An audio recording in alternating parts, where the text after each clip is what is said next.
Alright, welcome to week 4 of the Innars series. Starting out, still no level increase, most likely we're going to be getting that in patch 2.5. But the first thing you want to check is Artificial Island, so you want to go to Casual, Building, and then hit Go. And with it being Procrastinator Day, you want to make sure that you kill your enemies for the week because of your respawn tomorrow. On top of that, make sure you check the exchange door and buy your weekly items.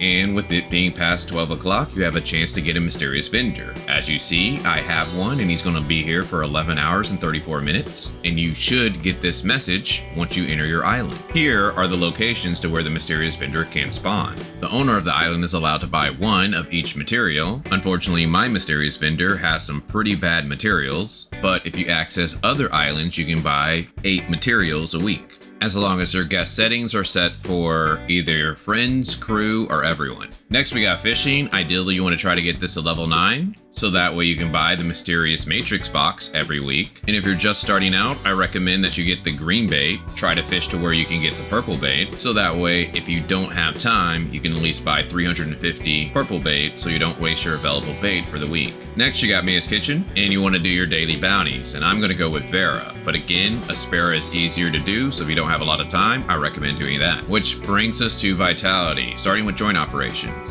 So for today, we got access to Bracer's chest, a Huma and a Samir matrix, Shoulder's helm, a Coco and a Shiro matrix, Boots belt and a Zero matrix, Sadness Valley, the End Game, Carnival Party, and Pursuit of Fate. So these are all really good dungeons, but I recommend you do the level 90 dungeons because you have better drop rates. But with Fiona coming out and she using all of the materials, I recommend that you check out your Stargates. And you want to check Vera, as well as check Aspera, so that way you see all of your Stargates. And how you can tell if you have a level 3 Stargate is that this weapon battery category has a number 3, it's a level 3 Stargate, but if it has a number 2, it's a level 2 Stargate. But if you don't have any level 3s or level 2s, you could always do Dimensional Trials and do the quick battle system. And you can do the same for Matrix packs or Go. Which brings us to our optionals, and that's giving gifts to your 1.0 characters. And the best way to do that is to go to the black market and talk to Hopkins, see this island and do the claw machine, or do your 2 trainings for the day. But what is not optional is to do your Funzone, so that way you get Mira and training coins. And if you have not already, you want to go ahead and knock out your 6 Greyspace Fishers,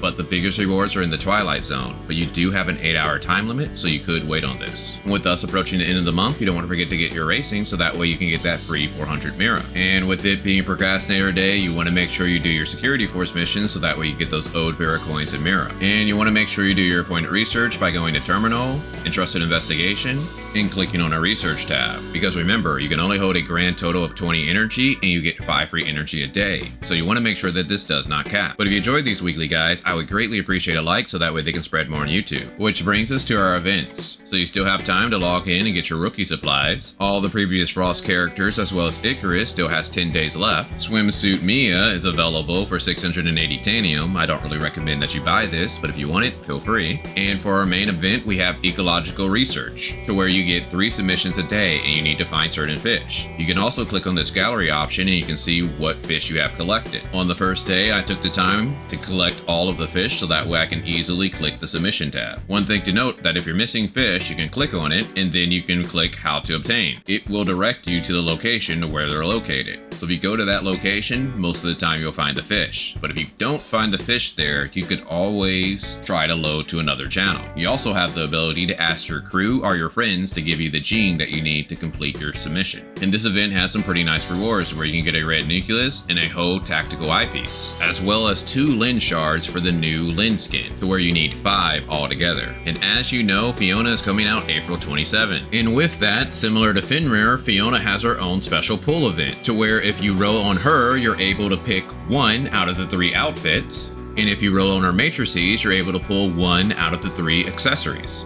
On top of that, on the same day, we're getting the Alyss skin Gachapon, which is similar to the lawn event before, to where you're going to need 5,900 Tanium to completely clear out the event. And then on April 30th, we get another event, which it lasts until patch 2.5, to where we can most likely get another 2 Lin shards, so that way we can get the Lin outfit, as well as maybe a few more red nucleus. How this event works is you need to go around and collect stars, to where you can turn into a portal. You also want to avoid being hit by lightning fields because that can make you get eliminated from the game as well as lose your stars. You're facing off against 3 other opponents, and you have abilities to where you can try to stop your opponents from turning in your stars, and whoever turns in the most stars gets the most points at the end. Then we got our weekly tab. You want to make sure you do enough things down here so that we can collect everything up top. And you might also want to start saving your type 3 keys. This is due to us getting a new spider boss in patch 2.5 to where he drops advancement modules and booster modules, as well as Hopawella and Silca matrices. Next we have our challenges. So if you're trying to do something like the Bygone Phantasm or Frontier Clash, you may want to save your Mia's Kitchen so that way you can power yourself up, but starting with the Bygone Phantasm. So again, I recommend that you take a look at this weapon bonus. If you have a good weapon bonus, then you may want to do this sneak to next level. If you have a high enough CS, you're going to be able to jump up 11 levels. But the biggest thing that will determine your rank is Sequential Phantasm. If you're able to get a high score here, most likely you're going to get the top rewards for the week. Frontier Clash. If you have any attempts, you want to go ahead and knock those out so that way you can get that golden gear. Wormhole. You have 4 days to complete this so that way you can get that extra energy crystal dust.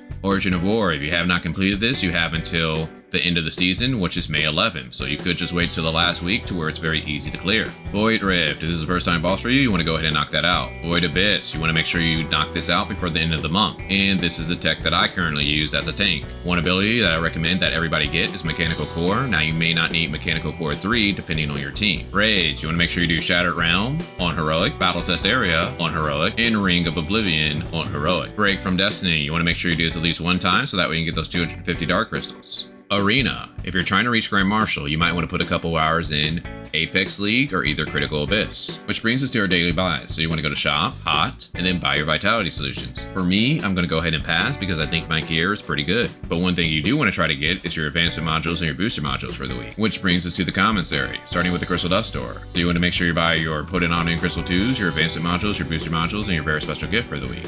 And with the rest of your Golden Crystal Dust, you can either buy boots or hands, but if you have a good pair of boots or hands, then you can buy whatever else you want. Space Time Store. You want to buy your data repeaters, your booster modules, and your advanced module 2s for the week. And if you have any extra Space Time crystal fragments, you can buy some IP shards. Cruise Store. Now the only thing you want to spend your points on are relics, and the relics that I recommend are either Omnium Shield or Space Time Rift. And if you have both of those, you may want to consider getting a drone level 3, and if you have all of that, then I recommend you put all your points in a hologram projector. Support Store. You want to buy your gold, your Space Time crystal dust, and your Space Time crystal fragments, and even maybe black nucleus. And with your return points, you want to buy your Space Time crystal fragments, your proof of purchase, and your gold nucleus for the week. Point Store. Now the only thing you want to spend your points on are spare special gifts so that way you don't have to do black market, training, or see this island again. But if you need to level up your matrices or weapons, you can always buy matrix data packs or weapon batteries. With your critical abyss points, you can always buy clusters. But besides that, I just recommend that you explore the map so that way you get all those extra resources so you can be prepared to row for upcoming characters like Fiona. And with that, I want to make a small announcement. There may not be a lot of videos on the channel due to the fact that I got accepted into the Wuthering Waves Closed Beta. On top of that, I'm working on the Fiona video and it should be out by the time she's released. So hopefully everyone looks forward to that video as well as my experience playing Wuthering Waves.